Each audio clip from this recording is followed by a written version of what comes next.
Sometimes in life, things don't go as planned. We pray, we hope, and we wait, yet nothing seems to change.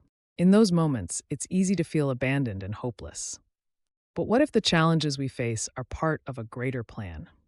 What if what seems like a disaster is actually leading us to something better? Once, a merchant named Elias was sailing across the ocean when a violent storm struck. His ship was caught in the raging waves and sank, taking everyone on board with it, except for Elias. By some miracle, he survived and drifted unconscious onto the shore of a deserted island. When he finally awoke, he found himself completely alone, surrounded by nothing but the vast sea and endless trees. Feeling hopeless, he looked up at the sky and prayed, "O Lord, please help me. Send someone to rescue me." But as the day passed, no help arrived. As days turned into weeks, his hope started to fade, and he stopped praying. Realizing he had no choice but to survive on his own, he gathered branches and built a small shelter. He plucked coconuts from trees and learned how to fish for food. Nearly a month passed, and Elias had resigned himself to life on the island. He had built a small hut, a place he considered his only refuge.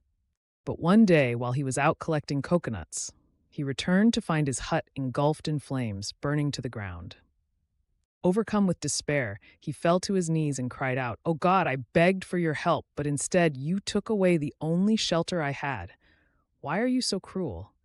That night, he wept and blamed the heavens for his misfortunes before falling asleep, exhausted. The next morning, he was awakened by the sound of a loud horn. When he opened his eyes, he saw a large ship anchored near the island. Overjoyed, he rushed toward it. Once on board, he turned to the captain and asked, "How did you know I was here?" The captain smiled and replied, "We saw a signal fire rising from the island and realized someone needed help." At that moment, Elias remembered his burnt hut. He realized that the very fire he had cursed was the reason he was rescued. What he thought was a disaster had actually been his salvation. Filled with gratitude, he sought forgiveness for his doubts and thanked God for leading him to safety. In life, when we face hardships, our faith often weakens. We become impatient, questioning why things aren't going our way, but we fail to see the bigger picture. The Almighty provides for all and knows exactly what we need when we need it. So when your plans fall apart or things don't go as expected, trust in His plan.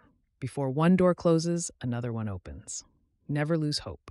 If you liked this story, share it with others and leave a like to let us know your thoughts.